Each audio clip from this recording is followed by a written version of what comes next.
Hello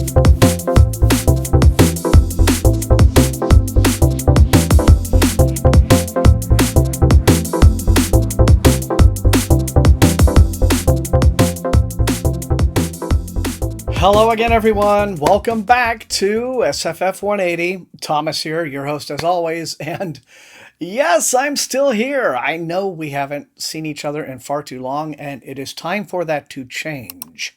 So what better way to ring in the changes than with my annual selection of anticipated books for the new year. I know I promised this one a little while ago, a few weeks ago. It's going up much later than promised. I'm sorry about that. I may be a little bit more rusty at this than I thought, but, I'll get there. I'll get there. Now, in the case of these episodes in particular, I always seem to underestimate, or maybe I just ignore the level of work involved, but as long as the results are worth it. Now, over the last few years, I have found myself lending my voice to the chorus of those decrying the apparent commercial demise of science fiction. Like, seriously, where have all the SF books gone? There are at least two major imprints, and I'm talking about industry leaders in science fiction publishing for half a century or more, whose monthly announcements of upcoming books now no longer include nearly any original science fiction, at least that isn't media related like Star Wars. Now, of course, most other imprints, large, mid-sized, and small, are still carrying the SF torch, and I offer all praise and support to them. But it's an undeniable fact that the science fiction publishing landscape is far different than I remember it being even as recently as the 2000s. I mean, let alone how it was when I was growing up. But is science fiction dead? No, definitely not. What it is changing, evolving, as it's always done with the passage of generations. A great many new books that are clearly speculative, dealing with near or distant futures, climate catastrophes, and so on, are being marketed as litfic, literary fiction. Even classic SF writers who've remained in print, like Philip K. Dick or Octavia Butler, have been rebranded as mainstream literary fiction. What does seem to be very much out of fashion these days are the kinds of hard science fiction books that used to be the backbone of the genre, as a generation of writers known for that kind of storytelling have either retired from writing or just passed on, right? Like just the other week, we lost John Varley. Now that's the science fiction I grew up reading, the stuff that made me fall in love with SF. So I do feel this passage of time. The way going to the bookstore is a different experience today than it was when I was 30 or 20. Or 12. Newer science fiction novels come from a more diverse array of author backgrounds and tend to focus on using SF as a scalpel to peel away the layers of our current society to see where technological and social trends are taking us. Space operas are focused on adventure and not so much the application of science to solve some inscrutable cosmic challenge, but that's all okay. At the end of the day, what matters is entertaining and well-crafted storytelling. And even under the banner of SF, that can take many forms. Now, I think this list, which is the biggest I've ever put together, refutes any notion that science fiction is dead and buried in the 2020s. So, without further preamble, open up your Goodreads or Storygraph or whatever, and let's take a look at the anticipated science fiction for 2026. Remember, all dates are highly tentative and subject to change without notice, which is especially true for titles that are farther down the line.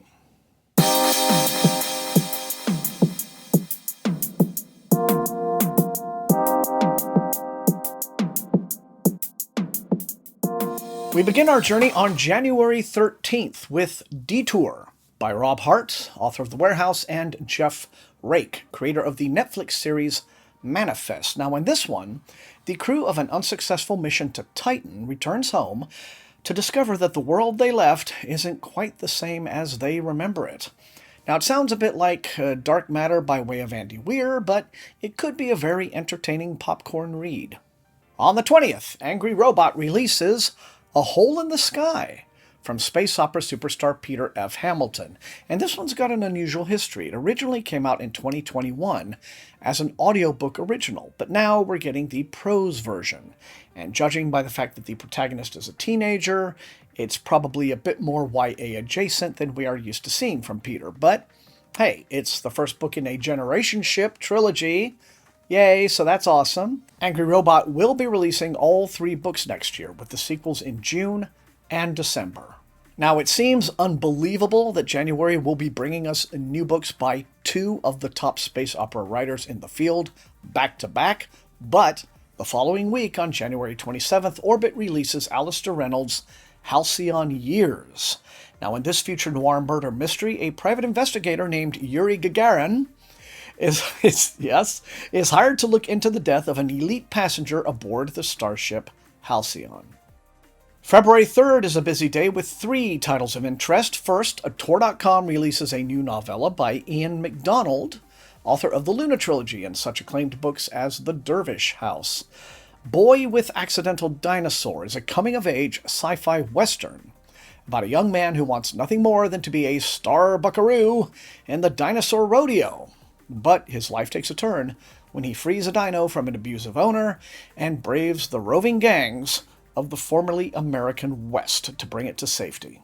I'm worried it's going to be a bit of a tearjerker, but I'm still eager to check it out. Also on the 3rd, Tor releases The Forest on the Edge of Time, the debut climate novel by Jasmine Kirkbride, in which 2 women are sent through time, one to ancient Athens, the other to the distant future, in an effort to change history and save the world from ecological disaster. Finally, The Hospital at the End of the World is the debut novel by Justin C. Key, and it's a piece of near-future fiction set in New Orleans. A global AI system runs society, and a young medical student must unravel family secrets to uncover the truth of his father's mysterious death and a strange illness that is plaguing newcomers to New Orleans. A couple of books on February 10th, starting with Matt Dinneman's Operation Bounce House.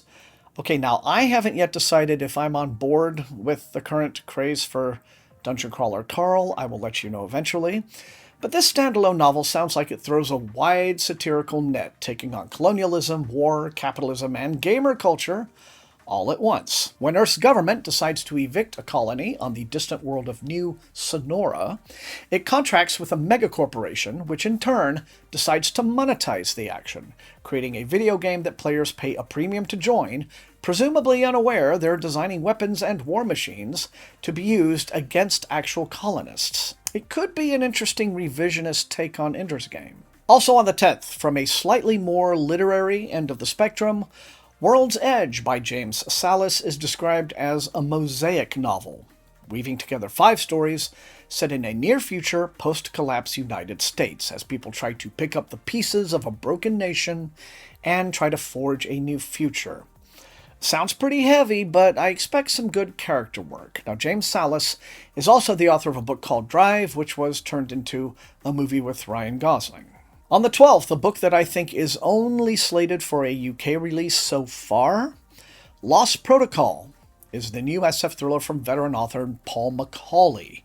Now, it's about Mark Winters, a man working as a wildlife ranger whose life is upturned when he's pursued by both counterterrorism police and a group of cultists, the same cult he lost his sister to 8 years before, who believe the world can be healed through collective dreams triggered by psychotropic mushrooms, and who are convinced for some reason that Mark possesses information vital to their success. In The Rain Seekers, a new Tor.com novella releasing February 17th, a former media influencer and recovering addict trying to put her life back together accompanies a pilgrimage across the surface of Mars to witness the planet's first rainfall after a century of terraforming.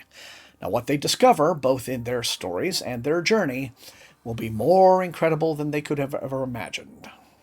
A busy day on February 24th, leading with Mickey 7 author Edward Ashton, who returns with After the Fall, part alien invasion story, part buddy comedy, and part workplace satire. 100 years after the Greys swept in to pick the last dregs of humanity out of the wreckage of a ruined world, John has found himself bonded to Martok, one of the good Greys. But when Martok puts John's bond up as collateral against an abandoned house in the woods that he hopes to turn into a wilderness retreat for wealthy Greys, John learns that there are limits to Martok's friendship. Now, John has 60 days before Martok's loan comes due to unravel the mystery of how humans wound up holding the wrong end of the domestication stick and find a way to turn Martok's half-baked plans into profit enough to buy back his life. Also on the 24th, The Iron Garden Sutra, the debut novel by A.D. Sway, who won the Nebula for Best Novella for The Dragonfly Gambit. Now, this darkly philosophical locked-room murder mystery sounds like space opera with a dash of horror, as a death monk and a team of researchers trapped on board a spaceship of the dead encounter something beyond human understanding. That would be where I would expect to encounter something beyond my understanding. And wrapping up February, the acclaimed Aaliyah Whiteley returns with The Misheard World from Solaris. Now in this one, the world is, once again, at war between two nations simply known as North and South. Elise Janview is a soldier for the South whose life is transformed when Marius Mondegreen, a spy from the North, is captured. As recorder and by degrees participant in Marius's interrogation, Janview comes to question everything she knew about the war and the very world she lives in. On March 3rd, Gareth L. Powell is back with Jitterbug, set in a future where Jupiter and Saturn have both been destroyed, and a mysterious force has built a huge habitable sphere from their ashes. When the sentient ship Jitterbug and her crew of bounty hunters rescue the sole survivor of a pirate attack, the Jitterbug and her crew find themselves the target of powerful political factions who want control of the data chip hidden in this woman's stomach. Meanwhile, something vast and ancient creeps towards them from the depths of space. Hell's Heart is the science fiction debut of Alexis Hall. Described as a sapphic Moby Dick in space, it is set in a future where the survivors of Earth live in domes that are fueled by, and I quote, the cerebrospinal fluid of gargantuan quasi-psychic space monsters. Our Captain Ahab for this adventure decides to hunt the final boss, the Mobius Beast, who dwells in Jupiter's eye. And moving on to March 17th, here comes a title that I am sure is high on a lot of people's lists. The ridiculously prolific Adrian Tchaikovsky continues his acclaimed Children of Time saga with Children of Strife. No need to say much else here, although it's worth a mention that Orbit is putting out a box set of the first 3 books in shiny new hardcover editions in case anyone missed them the first time and wants a complete matching set. On March 31st, we get The Object by Joshua T. Calvert, a book that originally came out as a self-published title a couple of years ago. In this one, the sighting of something out in space near Pluto that is at first thought to be a comet could possibly be an extraterrestrial vessel. Naturally, this means that the thing to do is send an international team of scientists on a mission to check it out. April 7th kicks off a strong month for new SF with 3 titles. First from Tor, The Subtle Art of Folding Space by John Chu is hard to find a clear synopsis of, but evidently it involves 2 cousins, Ellie and Daniel, who work maintenance on the Skunk Works, which is the underlying system that governs the multiverses. When Ellie learns of a glitch in the system that is helping to keep her ailing mother alive, but threatening the physics of the universe overall at the same time, she has to make a choice. Yeah, the combination of multiverses mixed with dysfunctional family dynamics does sound a teeny tiny bit like John Chu watched Everything Everywhere All at Once a few too many times, but I'm still curious to see what he does with the premise. Also on the 7th, Tor releases What We Are Seeking from Cameron Reed, who is experiencing a career revival after the re-release of their 90s debut, The Fortunate Fall. John Mariantha has been abandoned on the bizarre planet Scythia, or Scythia, light years from the peaceful forests that he loves. The desert is harsh and the people enthralled to a barbaric custom called marriage. He must find some way to make a life here, but on Scythia, survival means transformation, and not everyone is willing to change. Cory Doctorow praises this book as a novel of world-building from the biology up and the language out, and it's giving a definite Ursula Le Guin vibe. Finally, on the 7th, Tachyon releases Joshua Feinstein's satire, Your Behavior Will Be Monitored. This compulsively readable novel wrestles with vital questions of our time: sentience, purpose, life, death, and how to make a really good commercial. Told entirely through questionably obtained company emails, chat messages, TED Talks, bot trainings, and more, The book presents an all too plausible near future in which emotionally intelligent AI goes up against emotionally stunted humans. On April 14th, Cameron Johnston, author of The Maleficent Seven, returns with a space fantasy, First Mage on the Moon, in which a misfit group of wizards undertake a blasphemous plot to use their magic to develop a rocket to get them to the moon, also known as the Land of the Gods. Yeah, this could be good fun. 3 more books land on April 21st. First up, S.L. Wang returns with The Language of Liars, a novella about a telepathic spy who enters the mind of an alien being belonging to a race called the Star Eaters, the only species physiologically capable of mining the element needed for light-year-spanning space travel. Apparently, things go south. Also on the 21st, The Many, by Sylvain Neuvel, is the story of what happens when an alien virus comes to Earth and everyone infected by it discovers they're becoming part of a hive mind. Yes, that sounds exactly like Pluribus, but I think it's a safe bet that Neuvel started writing this well before the show came out. It'll be interesting to see a different take on the idea. And finally, Mike Chen's The Photonic Effect sounds like a good old-fashioned space opera, and it's being pitched to fans of Alistair Reynolds and Adrian Tchaikovsky.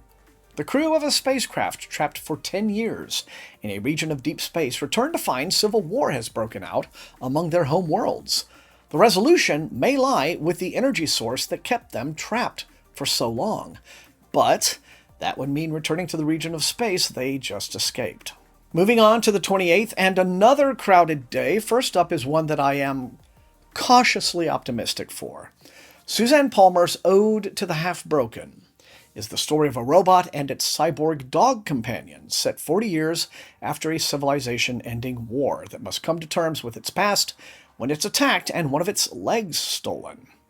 Now, I like Suzanne Palmer, so why only cautious optimism? Well, this sounds like it's trying a bit too hard to piggyback off Becky Chambers' Monk and Robot stories. I mean, it even has a similar-sounding title to those books, but yes, I'll give it a chance. Also on the 28th, The Radiant Dark by Alexandra Oliva, is described as Wild Dark Shore meets Arrival, and it's the story of several generations of a family told over the course of 50 years and how their lives are impacted by an extraterrestrial signal that has reached the Earth from 11 light-years away. Now, this is another cautiously optimistic inclusion for me because I did not care for the one earlier book by this author that I've read, but I'm intrigued by how this book sounds like it's approaching its premise. Finally, on the 28th, in James Cleary's Sanctuary, a billionaire and his family attempt to isolate in their luxurious underground bunker as the effects of climate change ravage the surface. But they quickly find that a desperate group of raiders on the surface have no intention of letting them get too comfortable. Personally, I'm on the raiders' side here, but we will see how the conflict unfolds. May the 5th is the single most crowded day on this list, with 4 releases, 2 of them in particular being what I think will be top titles for the year. First up, Andrew Dana Hudson's Absence. In this book, people are popping, disappearing one by one into thin air, an ongoing global cataclysm known as spontaneous human absence. Harvey Ellis works for the Bureau of Depopulation Affairs, a federal agency cataloging the crisis, when a woman long thought absent reappears in her Kansas hometown, claiming she's been to the other side and back. Now, is her story true? Harvey intends to find out. Now, this one, I am absolutely ready for. Fonda Lee is back with a standalone dystopian epic, The Last Contract of Isako. Now, in this one, set in a world where money trumps loyalty and the elite have the power to extend life or end it, a battle-worn corporate samurai undertakes one last mission on a merciless planet where death is always a mere breath away. Yeah, just inject this into my eyeballs right now. Next up, get ready because the Murderbot train is chugging along with Martha Wells' 8th installment, Platform Decay. Having volunteered to run a rescue mission, Murderbot realizes that it will have to spend significant time with a bunch of humans it doesn't know, including human children. Wow, I didn't realize this series was shifting towards the horror genre. And last, on May 5th, despite these high-profile titles, there's a debut coming out that probably shouldn't be overlooked. The Republic of Memory by Mahmoud El Sayed is a generation ship story, yay, in which the crew of the Safina, after 200 years, begins to ask questions like, why should we continue to serve these rulers from the world we left behind, who are tucked away in cryosleep? What gives them authority over us? Now, I feel like any good generation ship story will eventually get to the point where revolution is inevitable. Moving on May the 12th, Thomas Elrod's The Franchise is the epic tale of a Hollywood-owned fantasy world, the Malakarn, that's been brought to life on the big screen in a series of phenomenal blockbusters. Almost entirely populated by characters in total belief that their fake fantasy lives are real. A fan-favorite actor finds himself doubting the studio's work, but the franchise has an almost unstoppable momentum, and bringing freedom to a population that already believes itself to be free won't be as easy as he thinks. 2 titles on May 19th, starting with And Side by Side They Wander, the new one by Molly Tanzer. Now, when some of Earth's greatest art treasures are on loan to an alien museum, and the alien curators refuse to return them, obviously, the situation calls for a little intergalactic art heist by a group of underqualified misfits. I guess all the overqualified misfits were busy. Also on the 19th, Ray Naylor is back once again with Palaces of the Crow. Now, in this speculative novel of the recent past, 4 young teens caught between Nazis and the Red Army survive winter in the woods with the help of a flock of highly intelligent crows, with a magnificent secret of their own to protect. As the war goes on, the crows warn the children of danger and help them hide from all the human threats wandering the benighted landscape. On May 26th, Amanda West's The Memory Foundation arrives, and it looks like another rich people are totally cooked story. Wealthy clients looking for the cure to memory loss find themselves trapped in a remote facility in the Alps. When the weather takes a turn for the worse, and power outages and growing paranoia begins affecting everybody, it becomes clear that no one at the Memory Foundation will ever be the same, and not everyone will survive the week. Also on the 26th, Andrea Hairston is back with The Redemption Center is Closed on Sundays.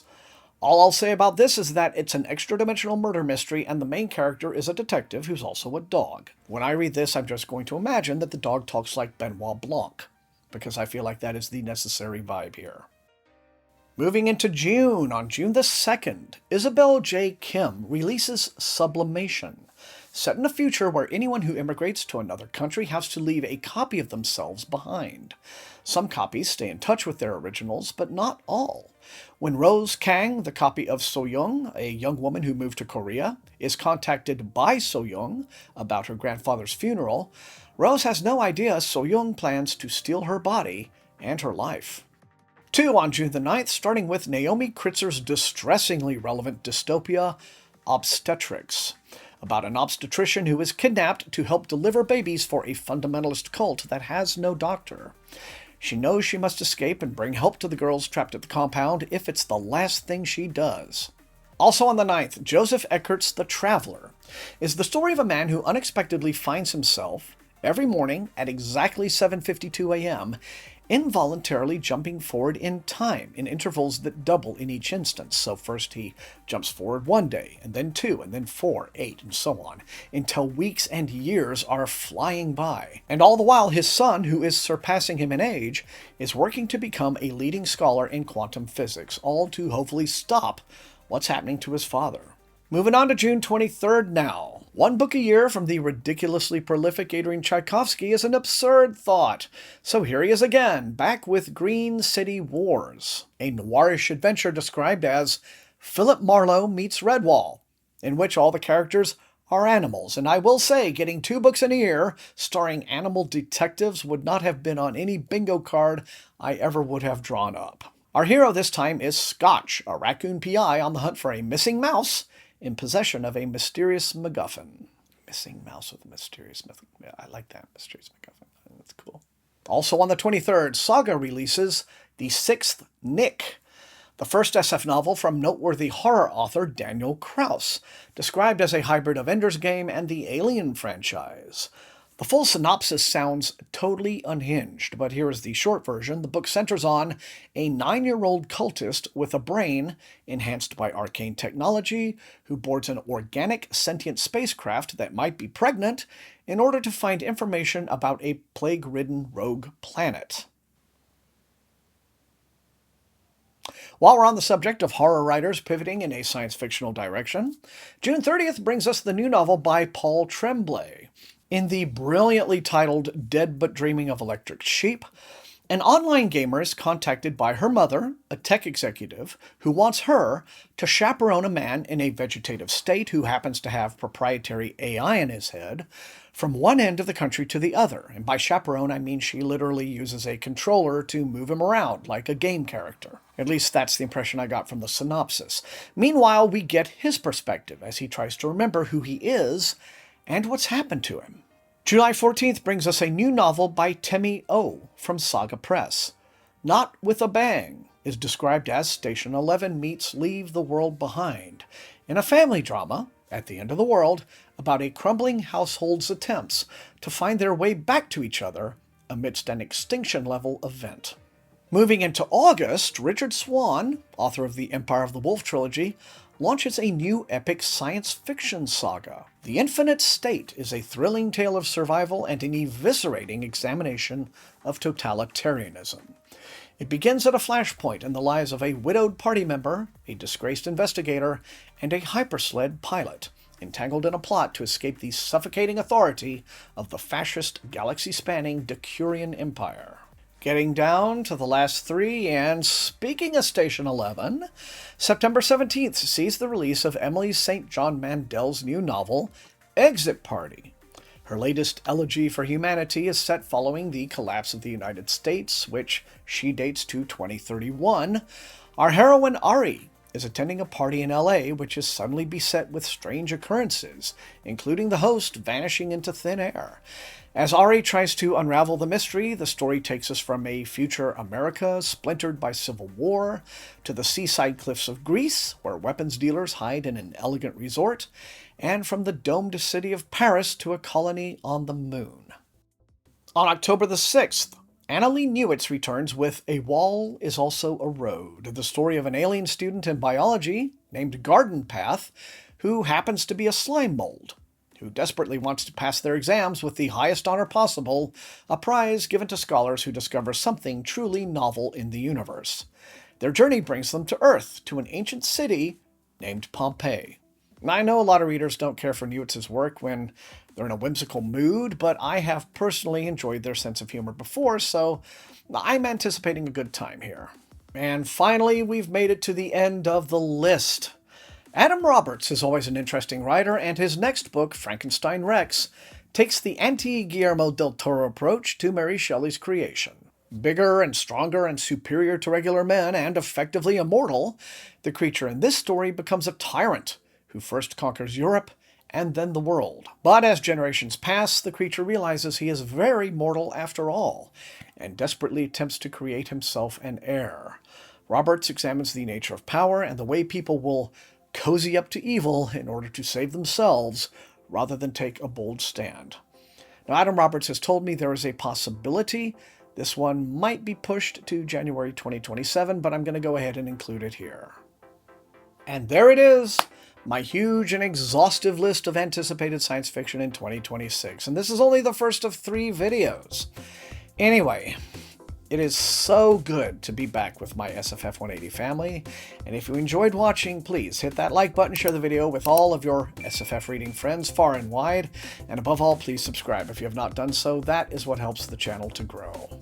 And don't forget to drop by my Thursday night reading hangouts, streaming live at 7:30 Central. You can also support the channel at my Buy Me a Coffee link, also by clicking the thanks button and leaving a featured comment. All donations to the channel go to help me pay Matt Olson, my immensely talented channel artist who has created all of my incredible thumbnails and channel art for nearly 12 years now. No AI art on this channel ever, only Matt's human hands. Once again, thank you all for watching, and until I see you next time, stay safe and healthy and happy reading. Oh, and it's possible you've heard a snoring dog in the background, but whether you have or not, I'll let you say hi.